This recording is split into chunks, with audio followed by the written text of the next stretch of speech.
हमारे परिचय का भाग एक था, वो दूसरा भाग बना रहा हूँ। तो अब हमें शिक्षा जो ये लोग गलत किए हैं ना, उसी के संबंध में उसमें बहुत काफ़ी खुलासा करना है। अब उसको कैसे सुधारा जाए उसके बारे में भी लिखना है। 60 पन्ने का पुस्तक तो एक हमने तैयार कर दिया है, 1/4 का, यानी एक बटा चार का।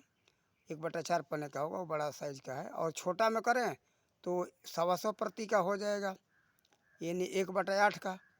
लेकिन हम सोचेंगे, देखेंगे 1/8 ही का कर देंगे, कारण कि छोटा बनेगा, वो ज़्यादा मोटा नहीं होगा वो। तो इसके बारे में शिक्षा से कैसे सुधार होगा, प्राचीन शिक्षा कैसी थी, उसके बारे में भी वो खुलासा करेंगे। लेकिन हाँ, ये गलत है कि भाई देखो, विदेशियों ने जो बिगाड़ा उसको हमें सुधारना चाहिए।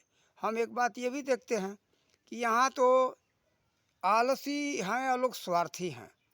हमारे जितने शिक्षक वर्ग हैं सभी को पता है कि प्राचीन वैदिक कालीन शिक्षा कैसी थी, सबको मालूम है। कारण कि बीएड के इनके पुस्तकों में वो सारी बातें पढ़ाई जाती है कि वैदिक कालीन शिक्षा इतनी ऊंची कोटि की थी।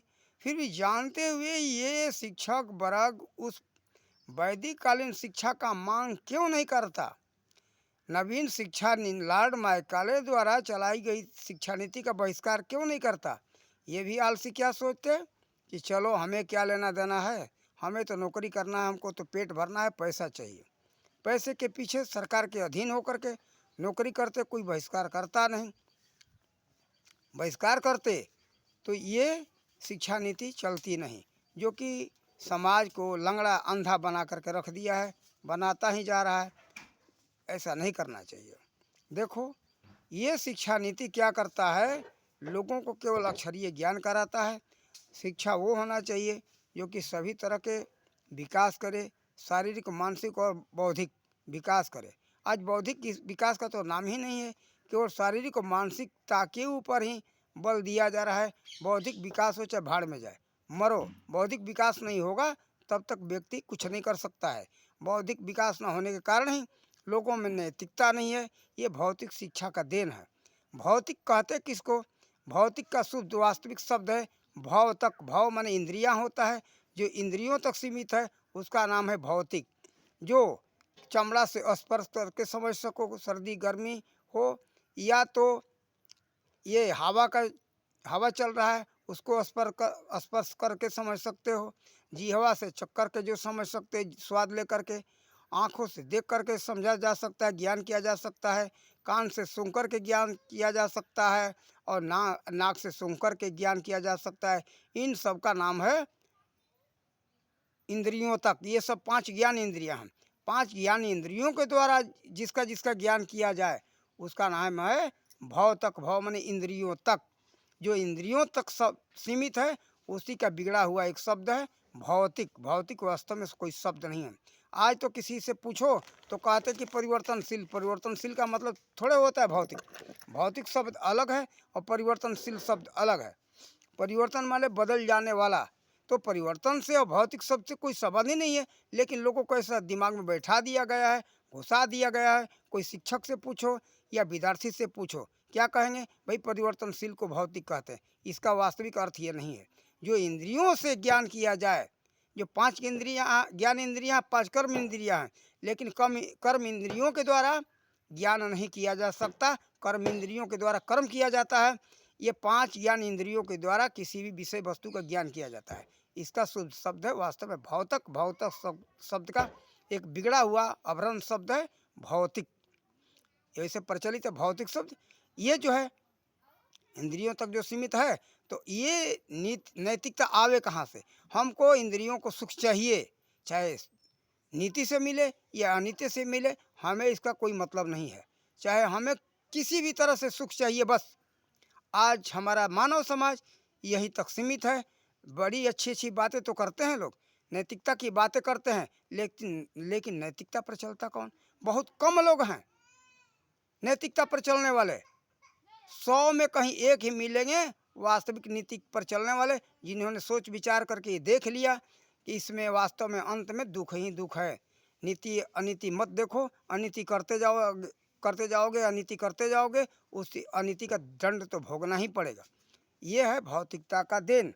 तो जिसने सोच विचार करके देख लिया कि भाई ये गलत करने का फल तो गलत ही मिलेगा, वो किसी तरह से बेचारा नैतिकतावादी है। कुछ लोग हैं अभी समाज में, किसी भी चीज़ का बीज तो नाश नहीं होता है, नैतिकतावादी कुछ लोग हैं, उन्हीं पर ये दुनिया टिकी हुई है। ये सबको मालूम है किसी चीज़ का बीज नाश नहीं होता, लेकिन अधिकांश मिलेंगे छल कपट करने वाले, मीठी मीठी बातें करेंगे, लोगों को भ्रम में डालेंगे और भ्रम में डाल करके समाज को लूटते रहेंगे। ये हम साधु है, इसलिए साधु कोई भी पक्ष नहीं लगे। ये साधु समाज में बहुत चोर गुंडे लुटेरे ठग लोग ज़्यादा समाये हुए, अधिकतर ये समा करके मीठी मीठी बातें करके समाज को लूटते हैं और लूट करके अपने मौज मस्ती करते हैं।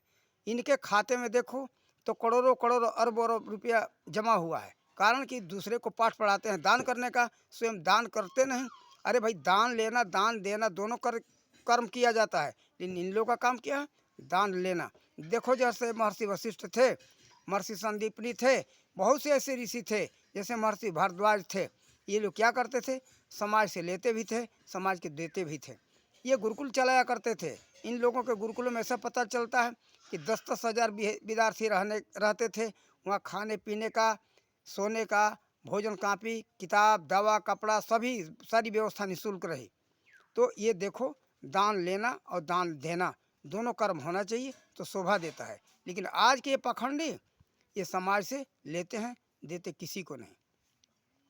इसीलिए साधु समाज बदनाम हो रहा है, साधु के ऊपर लोग उंगलियां उठा रहे हैं। साधु है नहीं, ये साधु का भेष बनाए हुए हैं। साधु का भेष मानना ही है समाज में भ्रष्टाचार का कारण बन गया है। क्या है भाई? तो चलो भेष भगवान है ना, भेष भगवान साधु मत जानना। हम अपने वीडियो में भी एक जगह खुलासा किया हूँ, परोपकारी जो होते हैं ना, चाहे भेष कैसा भी हो, संत का भेष नहीं होता है, साधु का कर्म होता है, संत का कर्म होता है। पर उपकार वचन मन काया, संत स्वभाव सहज खगराया। ये काकभूषण जी का वाणी है। गरुड़देव जी को संत के विषय में वर्णन करते हुए उत्तरकांड में उन्होंने बताया है। ये है संत का गुण। संत का भेष मत देखना, इसीलिए कहा है कि वृक्ष न कबहु फल भाखे, नदी न संचय नीर, परमार्थ के कारण संत ने धरा शरीर। देखो, संत ऐसा होना चाहिए। ये लोग बार बार चौपाई तो गाते हैं स्तुति के समय में, लेकिन चलते नहीं, करते नहीं। परोपकार नाम का कोई चीज़ नहीं, केवल कथनी से काम नहीं होगा। जो कथनी करे उसके अनुसार कथनी होना चाहिए, तब जाकर के वो है संत। तो देखो, भेष नहीं होता है, वास्तव में कर्म है। कर्म जिसके अंदर परोपकार हो, भले भेष जल्लाद का क्यों न हो। हमने अपने पुस्तक में वर्णन किया है, जल्लाद मत देखना, भेष वेश्या का मत देखना, कि भोगी का मत भेष देखना कि भोगी है, विलासी है। उसके अंदर अगर परोपकार भाव है, परोपकार कर रहा है, वही है संत। जल्लाद भेष मत देखना, कैसा भी कपड़ा हो, कैसा भी देह काला कलूटा हो, उसके पास कोई प्रकार का कंठी और तिलक न हो, दाढ़ी जटा कुछ भी न हो, कैसा भी हो, लेकिन दूसरे का जो भला करता है वही है संत। संत का वास्तविक लक्षण ये है।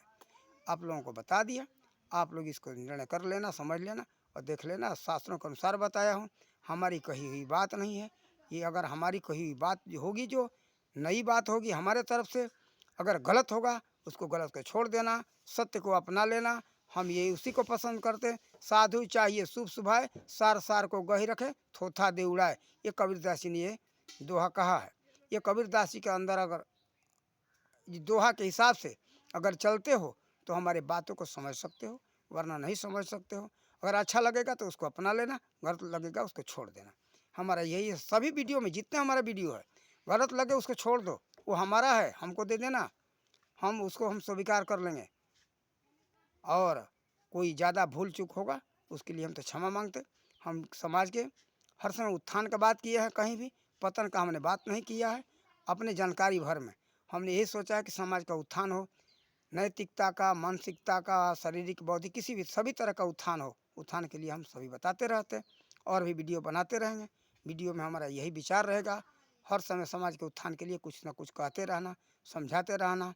अब हमें ये समाज में जो आजकल साथ में रहने वाला स्त्री पुरुष का जो विषय चल रहा है ना, इस पर हम एक दिन कभी वीडियो बनाएंगे।